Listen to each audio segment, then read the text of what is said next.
जिलाध्यक्ष मुजफ्फरनगर सुधीर सैनी जी, पूर्व विधायक संगीत सोम जी, पूर्व विधायक विक्रम सैनी जी,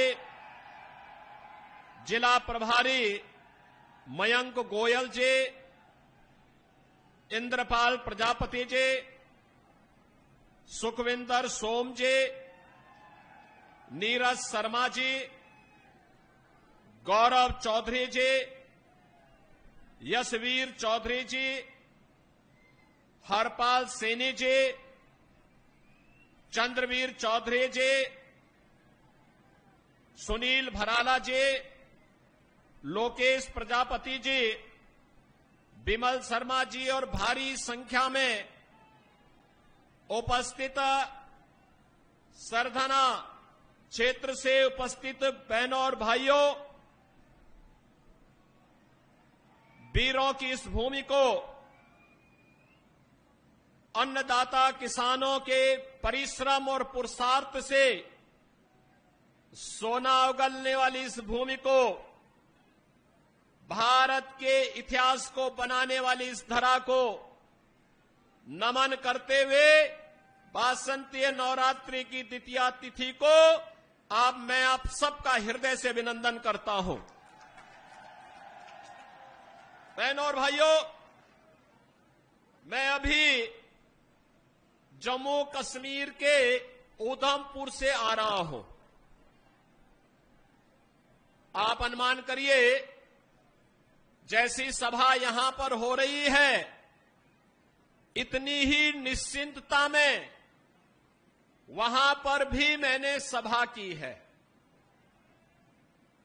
क्या 10 वर्ष पहले जम्मू कश्मीर में इस प्रकार की सभा संभव थी क्या? नहीं थी ना। लेकिन आज जम्मू कश्मीर में शानदार सभा हो रही है। लोग लोकतंत्र की मुख्य धारा के साथ जुड़ रहे हैं। जम्मू कश्मीर में भी वैसे विकास के कार्य हो रहे हैं जैसे आपके मेरठ में हो रहे हैं, उत्तर प्रदेश के अंदर हो रहे हैं, दिल्ली में हो रहे हैं। ऐसे ही विकास के कार्य वहां पर भी युद्ध स्तर पर आगे बढ़ रहे हैं। बहनों और भाइयों, यह जो परिवर्तन हम सबको देखने को मिल रहा है, कभी भारतीय जनसंघ के संस्थापक श्यामा प्रसाद मुखर्जी ने नारा दिया था कि एक देश में 2 प्रधान, 2 विधान और 2 निशान नहीं चलेंगे, नहीं चलेंगे। श्यामा प्रसाद मुखर्जी शहीद हुए थे इस दोहरी व्यवस्था के खिलाफ, और 70 वर्षों तक कांग्रेस और उसके सहयोगी दलों ने इस व्यवस्था को दफन करके इस व्यवस्था को बनाए रखा। आतंकवाद पनपता रहा, देश को डंक मारता रहा, निर्दोष लोग मरते रहे, देश का विकास बाधित होता रहा। लेकिन बहनों और भाइयों, 70 वर्ष के बाद भारत माता के महान सपूत से नरेंद्र मोदी जी जैसा यशस्वी व्यक्तित्व देश के पास आया, जिन्होंने कश्मीर के इस दंश को समाप्त करते हुए धारा 370 समाप्त किया। और जो भाजपा के कार्यकर्ता दशकों से नारा लगाते थे, जहां हुए बलिदान मुखर्जी, वह कश्मीर हमारा है। बहनों और भाइयों, आज उस कश्मीर को भारत का अभिन्न हिस्सा बना करके मोदी जी ने साबित कर दिया है कि हमारे लिए राष्ट्र धर्म ही सर्वोपरि है। बहनों और भाइयों, यही स्थिति आज 140 करोड़ का भारतीय दुनिया के अंदर जहां कहीं जाता है, तो 140 करोड़ भारतीयों को वहां सम्मान मिलता है। लोगों के मन में भारत के प्रति सम्मान का भाव पैदा हुआ है। ये भी मोदी जी के कारण। बहनों और भाइयों, सीमाएं सुरक्षित हुई हैं। आज आप देखते होंगे, अगर कहीं कोई सिलेंडर किसी दुर्घटना से फट जाए ना, तो पाकिस्तान सफाई देता है कि नहीं हमारा कोई हाथ नहीं है इसमें, क्योंकि उसे मालूम है कि कहीं ऐसा न हो कि कहीं किसी आतंकी गतिविधियों में लिप्त पाकिस्तान परस्त तत्व का हाथ हो और फिर एयर स्ट्राइक में देने के लेने पड़ जाए पाकिस्तान को।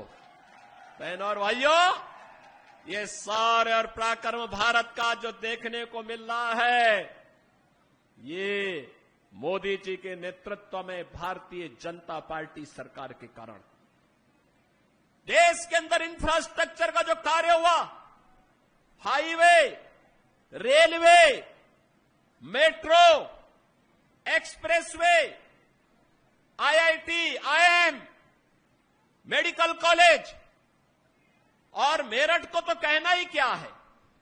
12 लेन का एक्सप्रेसवे के साथ मेरठ दिल्ली के साथ सीधे जुड़ चुका है। मेरठ के लोग अब दिल्ली में नहीं रहना चाहते, बल्कि दिल्ली के लोग अपने लिए रहने के लिए मेरठ में आवास बनाना चाहते हैं, सरधना में और मुजफ्फरनगर में रहना चाहते हैं। क्योंकि जो दूरी पहले 5 घंटे में तय होती थी, अब उस दूरी को मात्र 45 मिनट से 1 घंटे में तय कर देते हैं। रैपिड रेल 32,000 करोड़ रुपए की राशि केंद्र और राज्य सरकार लगा करके रैपिड रेल की सुविधा के साथ मेरठ को जोड़ चुकी है। और बहनों और भाइयों, उत्तर प्रदेश का पहला स्पोर्ट्स यूनिवर्सिटी मेजर ध्यानचंद जी के नाम पर इसी विधानसभा क्षेत्र में, मुजफ्फरनगर लोकसभा क्षेत्र में बन रही है। 700 करोड़ रुपए की लागत से बन रहा विश्वविद्यालय। जो भी उसका मानक होगा वो इंटरनेशनल स्टैंडर्ड का होगा, कोई समझौता नहीं होगा, और वर्ल्ड क्लास यूनिवर्सिटी आपको हम लोग यहां प्रदान करने जा रहे हैं। मेरठ में 1 डिस्ट्रिक्ट 1 प्रोडक्ट में स्पोर्ट्स आइटम को हम लोगों ने प्रमोट किया है। आज मेरठ की आइटम, खेल की सामग्री दुनिया के अंदर बिक रही है। बहनों और भाइयों, मैं आप सबसे ये कहने के लिए आया हूं, एक तरफ विकास और दूसरी तरफ लोक कल्याण और गरीब कल्याण के कार्य, हर घर नल की योजना हो, हर घर बिजली का कार्य हो। एक तरफ भारत 4 वर्ष से 80 करोड़ लोगों को फ्री में राशन की सौगात दे रहा है, और दूसरी तरफ भिखमंगा पाकिस्तान कटोरा लेकर के दुनिया के अंदर भीख मांगता हुआ दिखाई दे रहा है। ये परिवर्तन है। अच्छा नेतृत्व आता है, देश को बुलंदियों की ऊंचाई तक पहुंचाता है। गलत लोग चुने जाते हैं, पाकिस्तान जैसी दरिद्रता आ जाती है। और पाकिस्तान में जो दरिद्रता है, ये वहां के नेताओं के कर्मों के कारण है, और भारत में जो आज संपन्नता है, यहां के यशस्वी नेतृत्व के कारण। मैं बहनों और भाइयों, आप सबसे यही कहने के लिए आया हूं, यही कहने के लिए मैं आपके पास आया हूं। ये जो परिवर्तन आपको देखने को मिल रहा है मेरठ में, पश्चिमी उत्तर प्रदेश में, जो लोग गुमराह करने का कार्य कर रहे हैं, ये वही लोग हैं जिन्होंने संगीत सोम और संजीव बालियान को जेल के अंदर डाल करके यहां की जनता को कर्फ्यू में झोंकने का काम किया था। और मैं आज आपसे ये कहने के लिए आया हूं, ये चुनाव हमारा व्यक्तिगत रूप से किसी व्यक्ति के साथ मतभेद हो सकता है, लेकिन विचारधारा, राष्ट्र धर्म हमारे लिए सर्वोपरि है, और इसके साथ कोई समझौता नहीं हो सकता है। जहां पे राष्ट्र धर्म को चुनने के